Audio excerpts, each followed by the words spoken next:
So how much time do you spend teaching and coaching your employees versus letting them figure it out on their own? So the time I spend is upfront hiring people who are resourceful, because in a growing business, you need people who can figure it out for themselves. That's not to say you're not coaching, but your coaching is coming in the form of modeling the right behaviors. How do you give them feedback? How often do you give them feedback? How do you communicate where you are and keep people in the know? I think your coaching is the modeling of the behaviors, but you need to spend your time finding folks who can figure it out for themselves.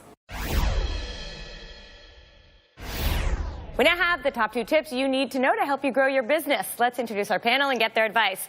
Gene Marks is the head of the Marks Group and a columnist for The Washington Post. And Mike Shapiro is the CEO and publisher of TapInto.net, a network of more than 70 franchised online local papers. So good to see you both. I've been trying to get you on the show for 2 years, Mike, and you are, one of my favorite guests, because you've done such a fascinating job growing your business. You have a law background, business background, and I don't know, I've just been watching you from afar. And so I'd love to know one thing you've done right. One thing, well, I think kind of key to our success is being persistent without being annoying. I think that it's really important that when you're dealing with clients and customers, that oftentimes they're not ready to make a decision, or they need more time to think about it. So it's important to stay in touch with the client and follow up without being annoying. So how do you know? Everyone has different points where someone becomes annoying. So how do you gauge, okay, now I'm annoying, I've crossed over?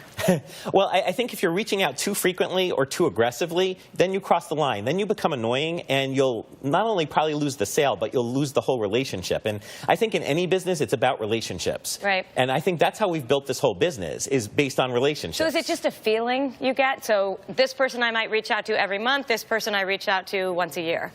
Yeah, and based on kind of their response to you, you can tell whether they're kind of what I call, hot, warm, or cold. Right. So if they're cold, you might reach out once a year. If they are warm, you might reach out, once every couple of months. But if they're hot, then you're going to reach out, maybe once every 2-3 weeks and kind of get their pulse about what you're proposing and their reaction to it. Mike, is it best to have a database to do this, like that you segment who your customers are? Yeah, well, there's a lot of different ways to do it.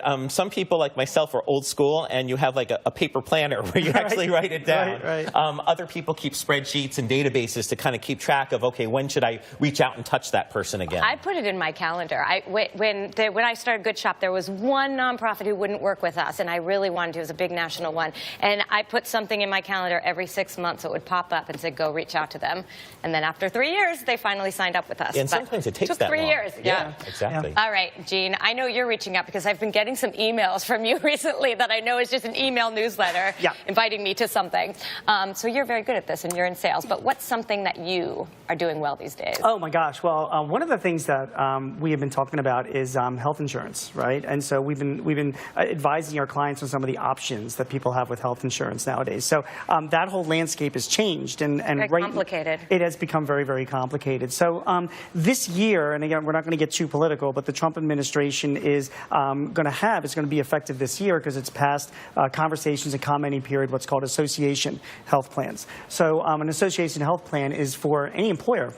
What they can do is they can form their own association, JJ. And the association, it can be like-minded employers. It could be people that are in a certain region or people that are in a certain area. The key is if you get more than 100 people that belong to this association, your employees and some other companies' employees, then you're not subject to some of the more onerous rules of the Affordable Care Act, which means that you can start excluding things like certain essential health benefits and things like that. I'm not saying that's good, by the way.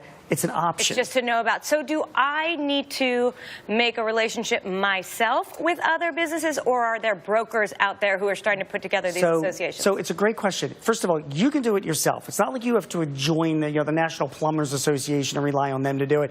You guys can form your own associations depending on who you know and what businesses are sort of like-minded. But then do one of us have to administer it? Yeah. So what happens, though, is that once you form that association, you can actually go to a broker, or you can actually go directly to health insurance companies, and then you negotiate for the best insurance plans that you can get. And because you're dealing with a larger buying group, they can then negotiate back with you and give you more affordable health insurance. So it's an option, and it's a good thing. Some of your employees might not be crazy if it excludes certain, health benefits. Right, but it's important for us to know what is out there. Absolutely and again, right. something that is, I found when I was looking for health insurance for my employees, incredibly complicated. Absolutely. So thanks, both of you. It was so good to see you both. Thanks, Thank JJ. you so much.